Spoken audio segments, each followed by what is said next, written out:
just start this. Oh my God. Okay. Well, hello everyone. Thank you so much for joining me. My name is Elise Stephenson, and I am the curator of the Young Entrepreneurs and Leaders Speaker Series, which is an awesome program we've been running with the Australia-ASEAN Council and Australian Government. And I'm so excited tonight. We are doing this talk, which is What Next? Exploring young entrepreneurship across ASEAN, specifically in Cambodia. I'm so excited to have both Celia and Soon here tonight. And I wanted to start off asking you both a bit of a question about your own entrepreneurial journeys. Could you tell me a little bit about who you are, what your business or organization is, what it does, who you work with, and any other details about what it is that you do in Cambodia? Do you want, me to start first? Yeah, go for it. That'd be great. So, hello, my name is Soon. So, our organization is called Fish Island Community Art Center. So, actually, this we've been moving here is already almost like a years and a half now. And we're running Karma before for 5 years in town. So we just moved here, and after the COVID and stuff like that, it's completely, it's like, oh, we're on the countryside, we're stuck here. What should we do? So that's why our first big concert here is a Cambodia Woman of Song. So we have a partner that running together. So now I tell you the story before. He got stuck in Australia right now, so only myself here, and. We've been starting to move here for a year and a half. So we're starting to open like a school, but it's not really a school. So more into like a sharing idea and hospitality, skill training. We invite volunteers to come in to also share what they skill have and to teach all these young kids. So that's why we have like almost 60 kids here. That's amazing. And everything from kind of cooking, hospitality, arts, English. So we teach cuisine, culture through arts, music, and all like kinds of little things, barista, cocktail. So that's why we open to volunteer that have any skill can share. Doesn't matter like a dancer or designer or video edits or anything that they can share. So the kids here are very hungry to learn. Oh, that's so cool and so amazing that you've only been running for a year and a half too. That's pretty impressive and exciting. Yeah, a year and a half, but we've been closed a little bit, probably maximum. The learning part's almost about 7 months. Mm-hmm. Yeah, because we've been locked down and we back up open. So I think maximum the learning is about 7 months. Mm-hmm. Yeah, so cool. What about for you, Celia? Because similarly, you work with a lot of the community. Can you tell us a little bit about your organization, what you do, who you employ, your community of entrepreneurs and other cool people you work with? So I am one of the co-founders of She Investments. It's a social enterprise. And we've been running since the beginning of 2015 in Cambodia. And we are essentially an incubator accelerator for women-led micro to small businesses. So we started because the majority of businesses in Cambodia and in Southeast Asia in general are run by women, but most of them are micro-sized and informal. So we launched an incubator which is designed specifically for that target market, for women with a micro, informal, usually cash-based business, to support them in culturally relevant and contextually relevant ways and programming to help them to scale. And we do a whole lot of different programming and projects and tools and resources and different support structures for women to help them scale up their business. But the end goal with whatever we do is essentially to bridge the gender gap in the SME sector. So no matter what we do, it has to be driving towards seeing gender equality in SMEs. So at the moment, only around 26-27% of SMEs are owned by women. And so we're just basically trying to level out that playing field and see, just as many women running SMEs as there are men. So that's kind of what we do. In terms of who we employ and who we work with, all of the businesses we support are run by Khmer women. Our team are majority Khmer women. We have up until this year had kind of a mix of foreign and Khmer leadership. But I previously was the managing director, and as of the 1st of April this year, I'm now a technical advisor. So I'm actually not the boss anymore.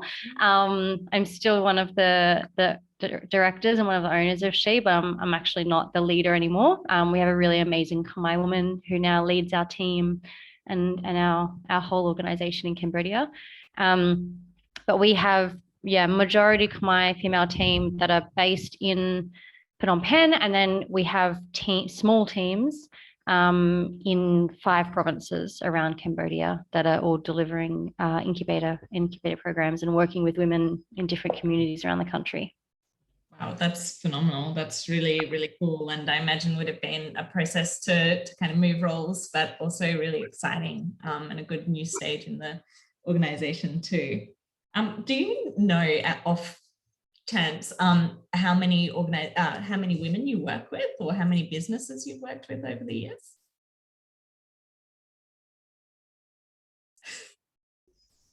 Almost, we've had about 350 women graduate from incubator and accelerator programs. And then we also do a lot of other things. So for example, we do financial literacy. We'll have probably 400 women alone this year who will graduate from financial literacy programs. We have about 350 members around the country that participate in monthly networking events. And that's coming to Cambodia soon, by the way, So I'll be hitting you up and seeing if you want to be one of our members or guest speakers. Yeah. And then we have a bunch of different things that we've introduced because of like COVID, for example, or linking women to finance. So we've had around 50 businesses directly access finance to scale their businesses.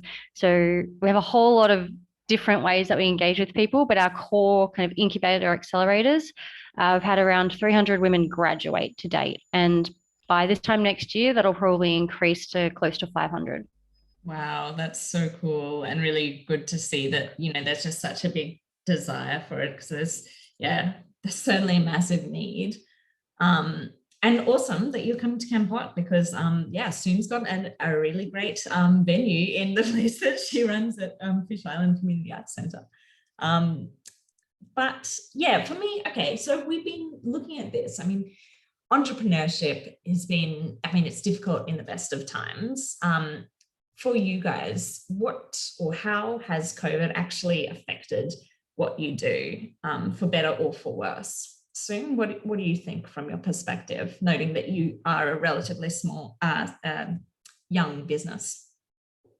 For me, it's a young business. COVID affects, and we don't have like incomes, no supports, and especially we are social enterprise. Like, of course, no tourists to visit here. But we also have supporting by friend and family around that can keep us going. Without all that, it's nothing happens too. And all these kids every day, they just wanted to come in and say, please don't close. We wanted to learn, and that's the thing. You don't want to have a heart broken. So it's a lot of facts, but also we have to build the best we can and keep the kids and give all the students and the staff, a big opportunity, get something to learn and make a projects to do. That's why we're supposed to have like a big project doing like outdoor arts, mirrors painting, but probably we back up on the 28th, we will see, and taking all the whole community kids, what we have on hands, and take them out doing like big mirror paintings around. And the rest, it's not much, but we keep, doing a lot, all teaching, building opportunity, building talents for them, and give a go. But we hope we'll get better soon. Yeah, right. And with that kind of, you're mentioning to me before that even though,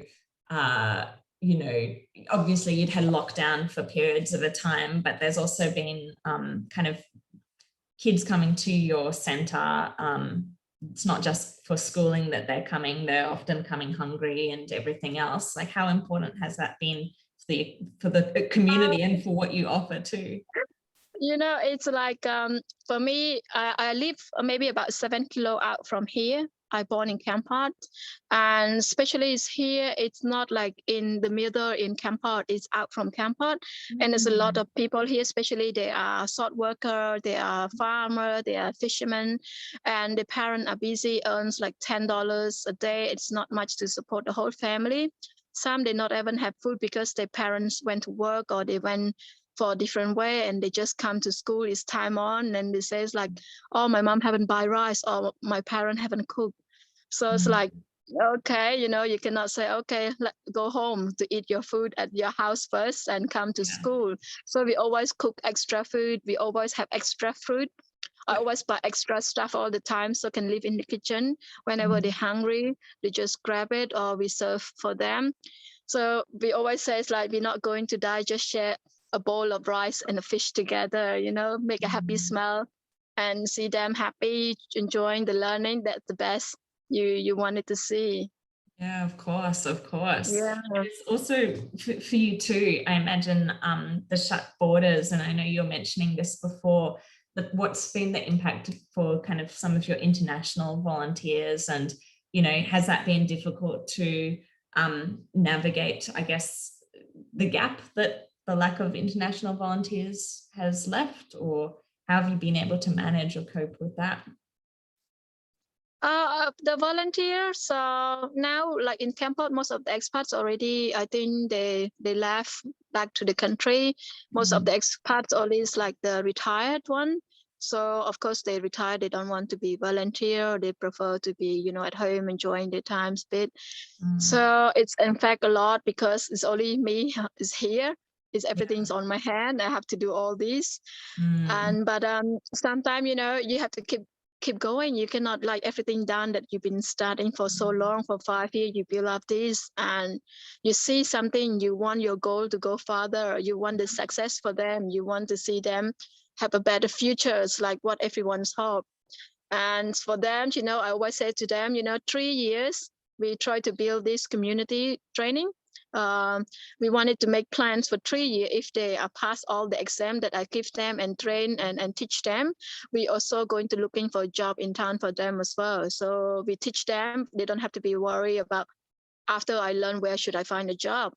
I'm not going to find a job. So that's why we prefer to, because we are very young, we only is like 7 months teaching, so 8 months teaching, but we prefer to have a longer terms that we can have different partner, we can have different support, different volunteer, have more, study educations and more idea, then we can help them more and to find a better job for them, to find them a better, place. So that's why I have all this will be changed after, the COVID gone in the future. Yeah, okay, yeah, absolutely. And it is super impressive how much you have done in that short amount of time, and under these circumstances, because I think, to start something and then have a global pandemic is a unique situation to be in. And so by the sounds of things, you should be really proud. 60 students coming to you on a regular basis too, and just how important that's been for the community. Really inspiring. Celia, for you, what do you think? What's been the effect of COVID on what you do? I agree. All of the things that Soon said. I actually own 3 businesses in Cambodia, and it's been really interesting to see the impact on different industries, because of those 3 businesses, one has managed to continue to grow throughout the pandemic. One of them has is like barely kind of scraping through and crawling along on its hands and knees after 15 months of the pandemic. And one of them closed its doors last week because after 14, 15 months, it just got to get to the point. So I kind of have seen various sides of it, and had to kind of go through that process of the best and worst situation, which has been really interesting. But for She, I mean, the impact has been huge. It's been, it's, how do I be succinct? It's like when there's no welfare system to support people when they lose their jobs, let alone on a mass scale, and the government is not set up to provide the services that it needs to its people. As a business owner in a crisis like this, you all of a sudden have this level of responsibility on you that is it's not really your job, right? But it's when those systems aren't in place, you suddenly have this responsibility for a lot of people's livelihoods that you may not have before. And so that extends from everything from trying to keep as many people employed as you can, because there is no such thing as JobKeeper, and trying to keep going in a business environment that's not particularly enabling and can't handle things like lockdown, through to going into lockdown and having people stuck in red zones that can't access food, and all of a sudden you're kind of becoming like an emergency. Your business essentially turns to helping your employees survive and their families survive, as well as all of the mental health implications that come along with that. But I think from an organization, from a really practical perspective, we're extremely lucky that we are able to transition to a lot of things online. But we're working within an environment which is not very, pre-COVID was not very well set up that way. People were still submitting monthly tax returns in person. There wasn't an online system for this. Working from home is not really a thing in Cambodia. Like, when you live, your home has 4 to 15 family members in it, and you don't have a working space, you're working from your bed or your kitchen, you don't have the connectivity.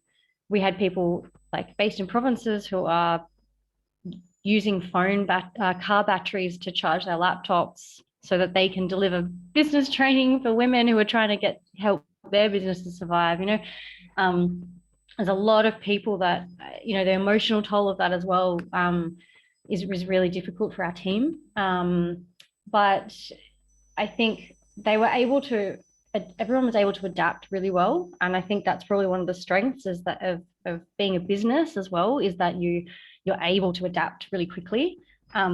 But it can be really difficult when all of a sudden you're trying to be all things to everybody and you're just trying to keep something going, because the environment that you're working in is not really set up for people to manage. It's just not as simple as close the office and work from home. That's impossible for a lot of businesses in Cambodia. It's just not possible to do that. So it's a really difficult environment to adapt to. Yeah, and how much have you still had to rely on, for instance, women, your students, or women business owners coming in person for a lot of those supports? Like, I imagine if there's not always great connectivity at home, and things like battery being able to charge, I imagine that there's quite a higher reliance on it needs to still happen in person because it won't happen otherwise. It's really difficult. So we've tried to do things in person as much as possible, but you have this really difficult balance of trying to do the right thing and not help the spread of this, but at the same time, it's not just a matter of we're not just providing business training for the fun of it. It's like now we've switched into helping businesses survive mode, because 90% of this economy is informal. So these are the people who are going to be enabling the economy to recover afterwards. So we really, really need to try to help them survive and to rebuild from this. So it becomes this kind of this really necessary service that people need, even if we're no longer talking about scaling businesses. Now we're talking about kind of recovering and rebuilding. So what we've done is transitioned as much as possible to online. And when we went into lockdown, we of course had to do that. We didn't have a choice. But what we did very, very quickly was change the way we were doing things, and we launched new initiatives to address the problems that we were seeing coming out of COVID. So for example, pretty much as soon as we started working from home, we realized, oh my God, people need to be able to, we can't just start having all of our meetings and all of our training sessions on Zoom. We realized no one's ever used Zoom before. Almost all the women in our programs don't actually have laptops, they have phones. And we didn't realize, very naively, didn't realize that people didn't have things like internet connections at home. So we just had to adapt. And so we very quickly launched a new program on digital literacy to try to help women actually learn the really basic digital skills that they needed to be able to operate online or join a training program online. And that's everything from marketing your product online, taking good photos with your phone, getting onto an e-commerce platform. But first and foremost, here's how to open an email account. Here's how to use Zoom so you can get onto one of these programs and access the support. And we learned about the channels that we had to reach women through. No one uses their email, so Facebook Live became a thing very, very quickly. And I guess introducing tools that were more relevant for the situation. So for example, we launched a library of accessible video resources that we're all in. Everything we do is in Khmer language anyway, but using female role models and that in Cambodian Sign Language and Khmer language video tutorials on like how to create a cash flow forecast during a crisis, through to how to use Facebook for your business. A whole range of different topics, and actually turning them into videos, as well as creating a whole lot of downloadable tools, and launching a bookkeeping app to help people record their finances. Like we switched to digital as much as we could and as soon as we could, but we also had to take a step back and realize that we had to first give people the skills to be able to do that first.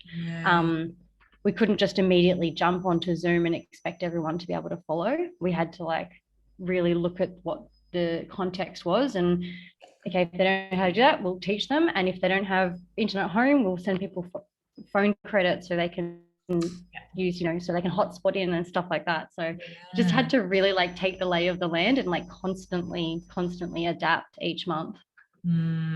Yeah, that's so fascinating, and sounds like it's as much kind of data collection on the state of things as you go, and then quickly iterate and change as you go. That's really impressive just how many new initiatives you have launched in this time, because you're absolutely right. You can't just orientate and expect that everyone's there and ready and knows what to do, because on top of all of this, there's parental and childcare responsibilities. There's so much else, there's the mental and physical health burdens of COVID. It's not been an easy time for anyone.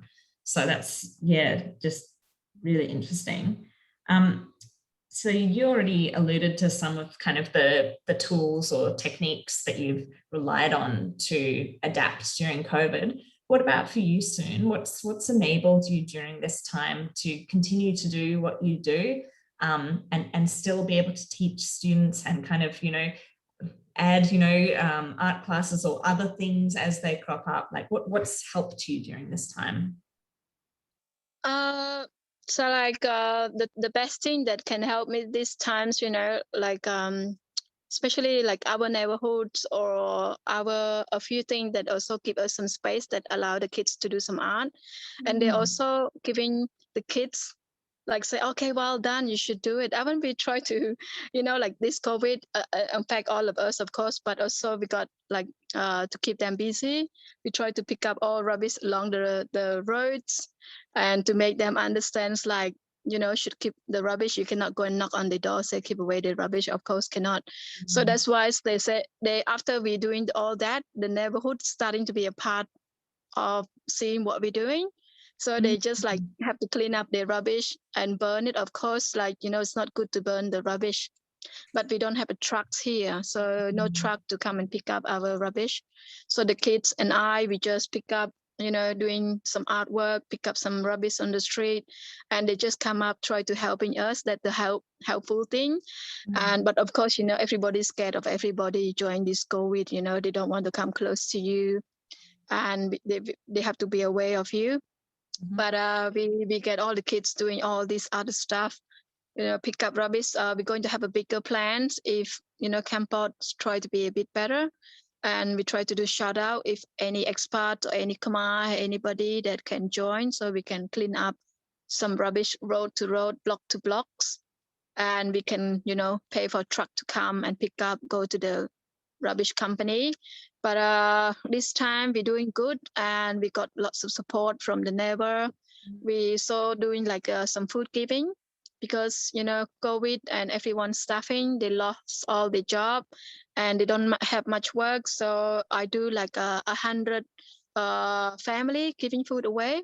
So we give them rice, we give them like tuna, instant noodles, and many things. So we support about 100 family, and me and the kids, we going directly to the family. We don't give to the head of the village, because if we give to the head of the village, they don't go and see the family. So we go directly to the family that are very, very staffing and they poor, they need support. So we give them tickets, and then they come to pick up from Fish Island, our place, the Community Art Center, and the kids and I, we're doing the offer for them.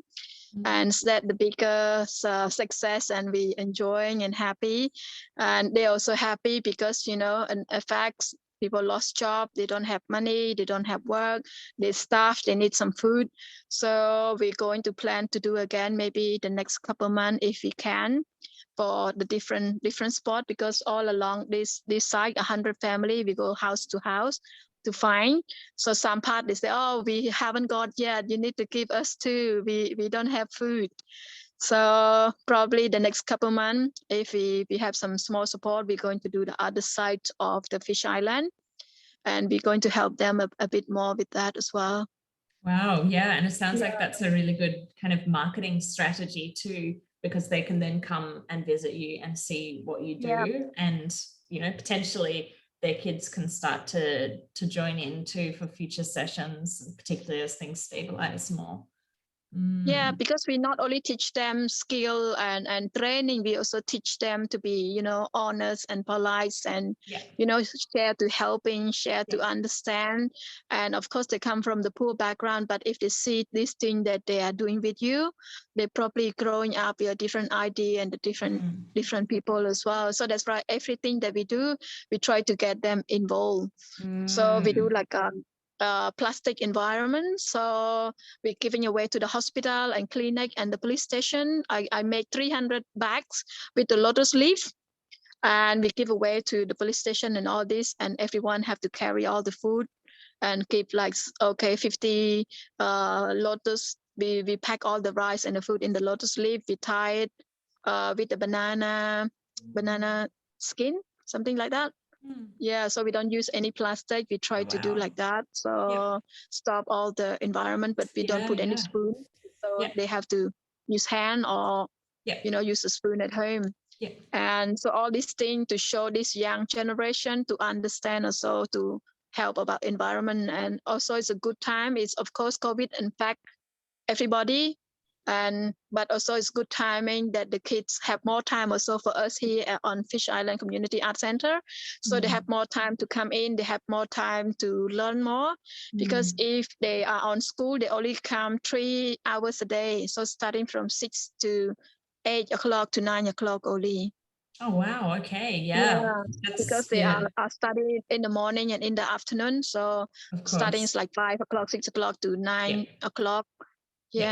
Yeah, right. Okay. So it sounds like, I guess networks have been really important over this time. I mean, for both of you, how much, has there been any or good or anything funding or other supports available, whether that's from government, other business, non-profits? For us here, we don't have government support. We don't have, and most of the support we do a bit from funding online. and some support from friends and family. So that's all. Yeah, okay, really important network then. What about you, Celia?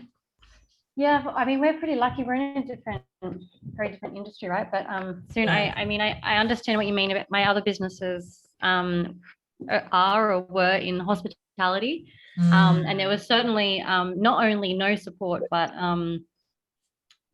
it was, I mean, it was kind of almost an active barrier. Like we couldn't even get permits for people to go to work. Like it was just a real like everything was blocked. It wasn't just like we lost tourists, we lost, there's a mass exodus of expats. It's not just like you lose your customers, but it's also the structures aren't in place to allow you to actually keep operating very well. So it's a really, really difficult time for anyone in that kind of industry. So I really feel for you, Soon. And I understand to some degree. I think for us, we were lucky. We almost lost partners and funding. And we've certainly had cash flow issues at She because projects have not necessarily been cancelled, but they've been delayed because some of our partners are just like, this has to be done in person or whatever the situation is. And so things, and luckily not cancelled, but the delay has meant like a lot of cash flow issues, which is really difficult to manage, obviously. But we actually have been really lucky. We have a number of large partners, existing and new, who have either really stuck by us during COVID and have provided us with additional support, or they've understood our situation and been really flexible as a result of that, which is amazing, because if they hadn't have done that, we probably wouldn't have survived. So that was really good. And then we've had new partners who have come in as a direct result of COVID to scale things up. So for example, USAID or Youth Business International, which is funded by Google.org. So Google came in and they were like, literally April last year, as soon as this all started, we had a call with them. It kicked off in March, and then as of April, they were like, we have to do something to help, because they could see that this is going to be an enormous economic fallout. So they acted really, really quickly. And so we actually worked with partners to a range of different partners to introduce new things and to try to adapt as quickly as possible. And they were either really flexible with us, or they kind of said, okay, well, what's your idea? Like how, we don't know. What do we need to do? Just tell us. And so we were like, digital literacy, this. So cool. we were lucky. Like we a couple of times had to fight for it and had some very, very scary moments. But we have had luckily an adaptive partners, but also an adaptable team who have just like rolled with it for almost 18 months now. They've just been like rolling with every situation that comes at them and just trying their best to be able to keep doing the work. Yeah, flexibility really has been the name of the game, hasn't it? And yeah, so important to have that in partners or the community, in your case Soon, to be able to actually survive. Okay.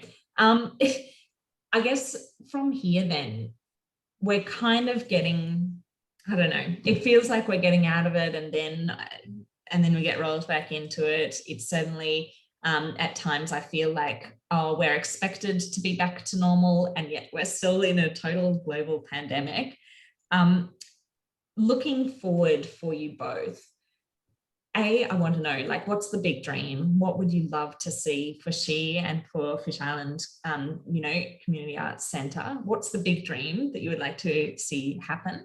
And then secondly, what would actually tangibly help you get there, keeping in mind that it's going to be a bit of a difficult road ahead for at least a little while still? I'd love to hear your for thoughts. me, it's the bigger dream for the whole Fish Island Community Arts Centre. So, like after this COVID or whatever in the futures will happen. So we're going, like, we're hoping to build another art center because Oh, we cool. have the art studio already, and that will be recording, soundproof, and music edits, the cookings and cuisines video, and that's we already been built. So we're still, hoping for the big the community art center for all this Asia, so that people can visit us, can That's join in. awesome. We can bring them here. We can share all the ideas together. Can bring in all the artists come in to share with the youngs, Cambodians, to give them like the key, the goals, and always they asking me is like, my dream. I wanted to visit in the different country. I wanted to learn the better things from the other people in different country. I wanted to learn more arts in like Europe or wherever. They always keep telling me like that. And I said, we will try our best. And I have a dream for all of you. It's not only me. So the bigger dreams, we want, everyone to get success. And that's what we want to build all this to host all the people come from different country, to sharing, to have all the idea and helping together. So that's all I want. That's so cool. I love that. Yeah. Biggest art center for Southeast The big Asia. art center, Can't yeah. wait. So all in Asia can visit us here, can host Yeah, everyone. And that sounds amazing. yeah. Absolutely.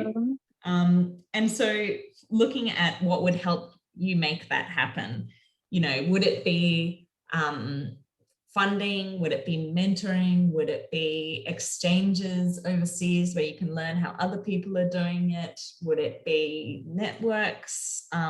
Would there be specific government policies or international policies that would help? Like, are there any tangible things that you could really see as aiding you get to that dream? For me, I haven't got any experience of those yet. like we just a young business, a young social enterprise, a young community.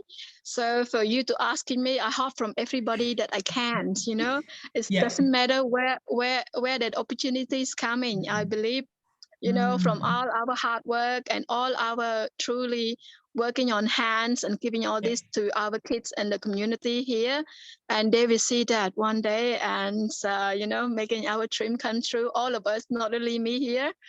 So we'll be the biggest change. Yeah. Oh, so cool. And I bet the longer that you're in business and, have students who go through and maybe they go do their own thing, but maybe they come back and help you. I imagine that's also what's part like of an it. exchange stuff, but we have a few offer to go to Yogyakarta to learning arts. Oh, So they wow. host us for 1 month. Yeah. Yep. So to learning the screen prints. Yep. And I try to send them the stuff. So to go, but they're scared. They say they haven't been, and they worry if they go there, they get lost, or their parents say, no, don't go. And I think I have the same experience when I win award of the 2019 from Switzerland. So my mother said, why are you going there? It's so far. And then I say, come on, Mom, I win awards, the World Tourism Forum in Lausanne.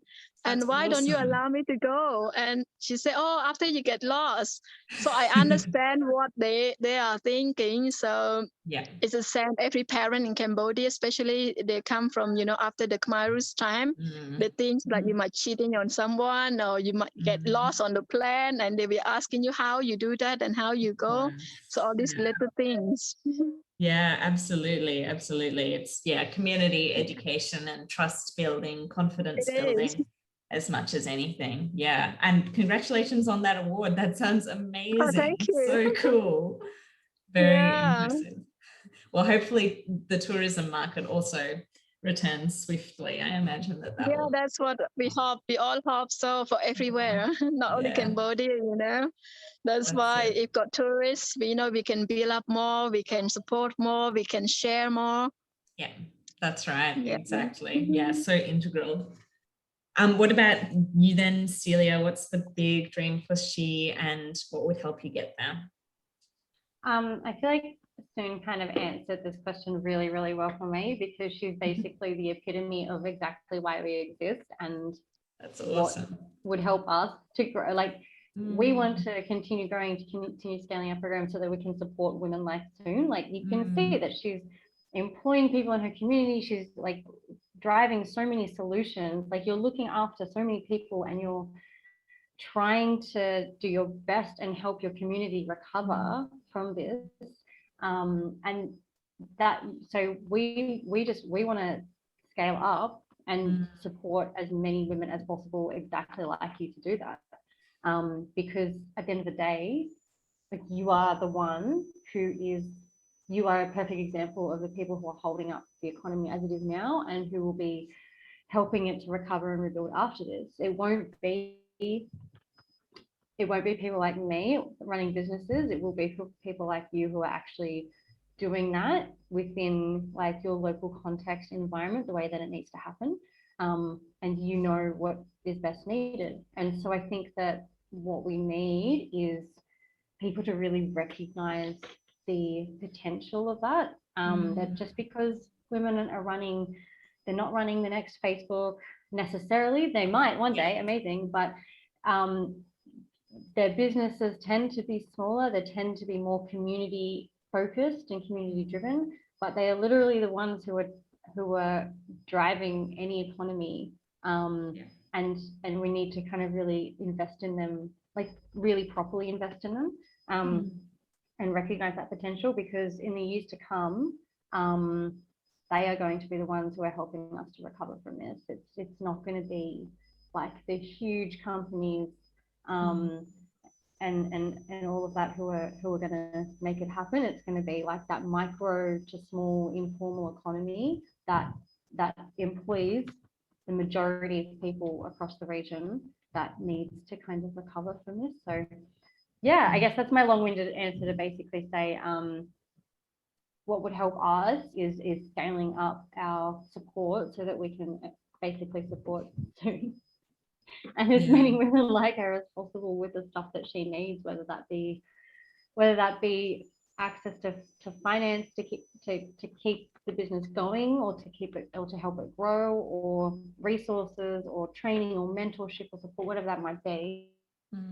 Actually just provide that support in a locally contextual way, like a locally relevant way, not like me or my friends in Australia or someone coming in and providing that support, but actually like people, women and team members here providing locally relevant support that is designed for Khmer women and delivered in their language and appropriate to the context that they're working in.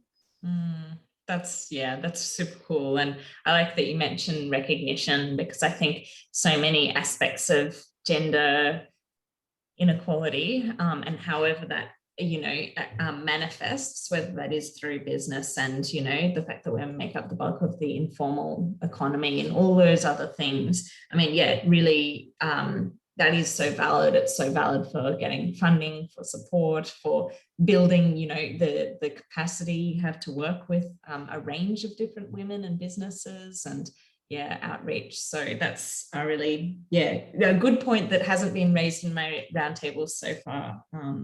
Thanks for that. And if we kind of I guess look ahead, then obviously you're both a little bit involved in Australia from your respective angles, but do you see any potential collaboration, partnership, opportunities to expand, scale, export? Do you see any opportunity to build the Cambodia-Australia relationship through what you do? And, how would you like to do it, if at all?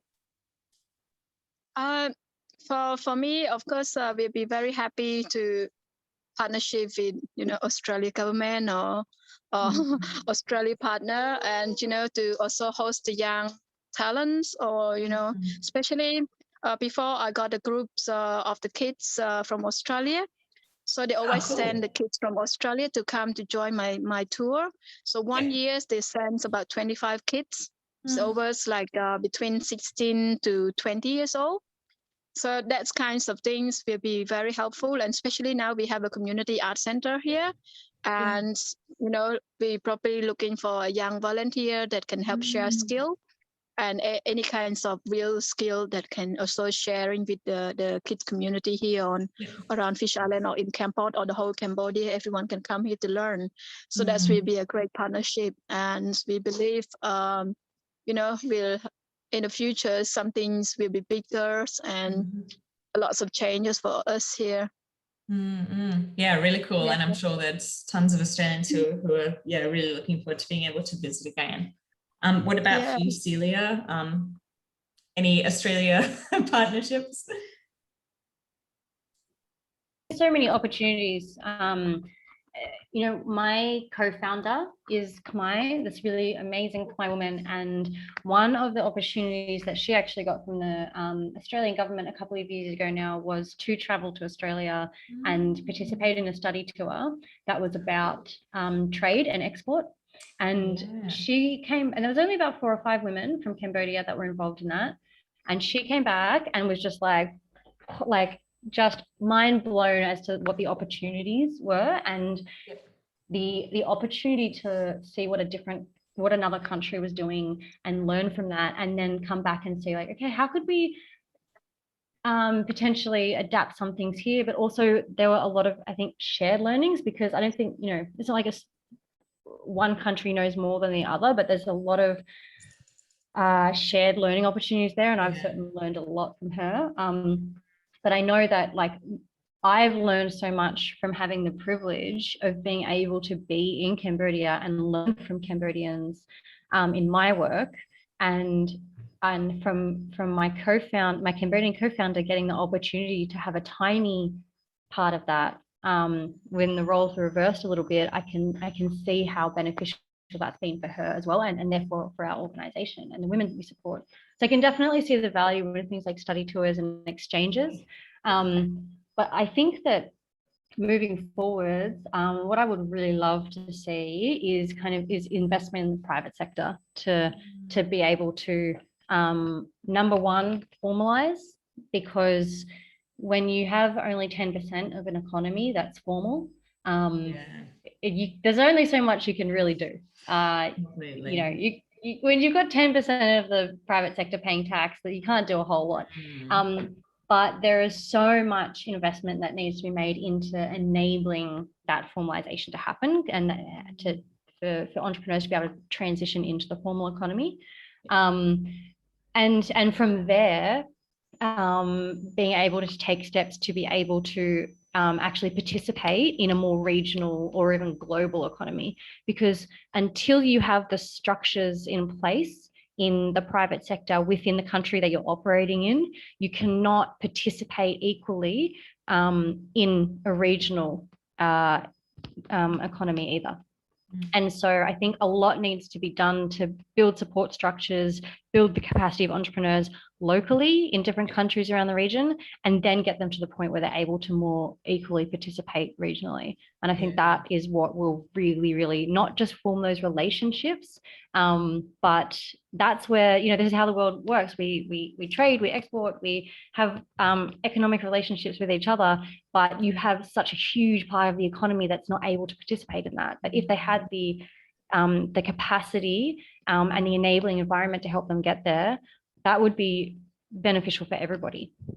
Yeah, completely. Absolutely. Because you can't access anything, you can't access government support, you can't access funding, you can't, how are you to export or form partnerships? That's a big part of it. Like there's some incredible products and stuff coming out of Cambodia, but unless you're formal, unless you have the legal structures in place, unless you can export, you can't actually meaningfully scale that or have those relationships with countries like Australia or Singapore or Indonesia. Yeah, I remember when I was in Cambodia in 2019, even like payment gateways were a massive issue too. So if PayPal or whatever, for instance, wasn't available, I mean, you might be able to have e-commerce, only no one can pay you. So that's exactly really small thing. Like the fact we still don't have PayPal, and like I can't tell you the number of times that it's been an issue because we just can't get a PayPal. It's so frustrating.